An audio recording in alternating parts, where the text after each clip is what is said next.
Баршаңызға қайырлы күн. Бүгін сіздермен ең дәмді, ең нәзік торттардың бірі молочная девочка тортын жасайтын боламыз. Бұл тортты бір жеген адам оны бірден жақсы көріп кетеді. Именно осы рецептпен жасаған тортыңыз 100% шығатынына кепілдік бере аламын. Бұл торттың ерекшелігі жасағаннан кейін 2-3 сағаттан соң жей беруге болады. Ал олай болса кірісейік. Бізге ең алдымен 3 жұмыртқаны жарып, үстіне сұйық майымызды қосып, жақсылап миксерлейміз. Миксермен немесе венчикпен араластыруға болады. Кейін үстіне сгущенка қосамыз. Сгущенкамыздың өте қою болғаны жақсы. Айналайын немесе 3 желание сгущенкасын қолдануға кеңес беремін.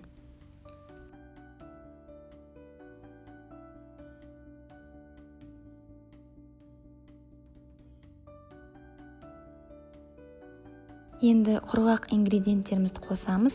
Ұнымызға разрыхлительдің 1 шай қасығын қосып араластырып, жаңағы массамызға қосамыз. Және де жақсылап араластырып, осы қамырымыз дайын болғанға дейін, осындай сұйық массаға келгенге дейін араластырамыз. Міне массамыз дайын, осындай сұйық болуы тиіс. Енді пешімізді 180 градусқа қыздырып қоямыз. Астына пергамент қағазын немесе тефлоновый қағаз қолдануға болады.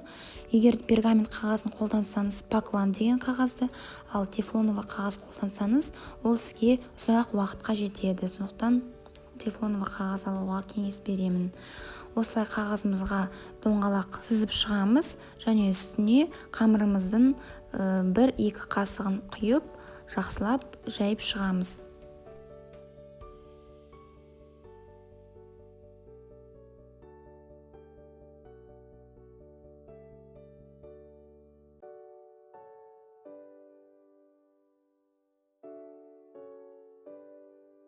Мінекей 180 градуста 10 минуттай пісті.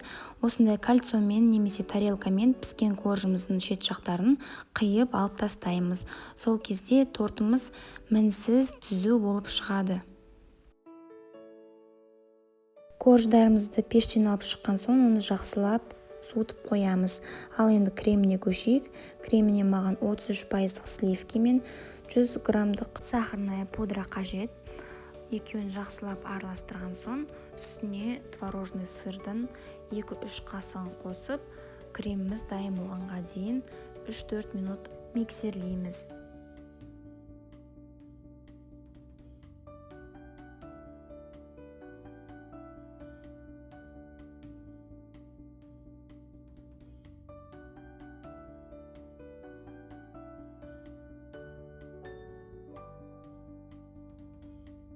Кремнің дайын болғанын білу үшін ыдысымызды төңкерген кезде крем ағып кетпеу керек. Осылайынан жақсылап формасын ұстап тұрса, креміміз дайын деген сөз.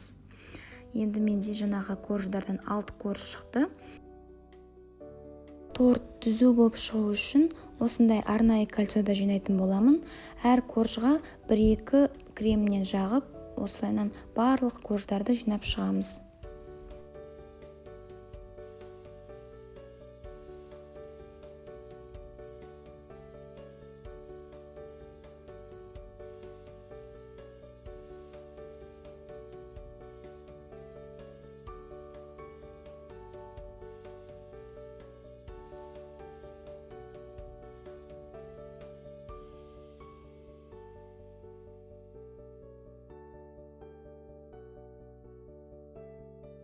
Барлық кремді жағып болдым. Енді мына кольцоны аламыз. Қалып қойған кремді торттың үстіне жағып шығамын.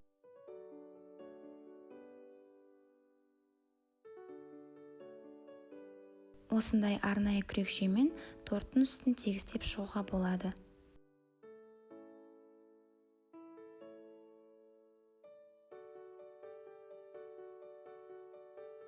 Негізі тортымыз дайын, бірақ мен құлпынаймен әсемдегім келіп отыр.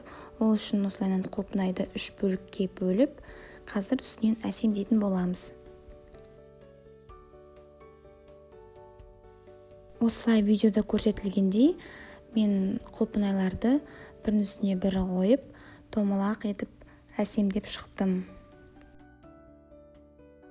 Меніңше өте әдемі болып жатқан сияқты.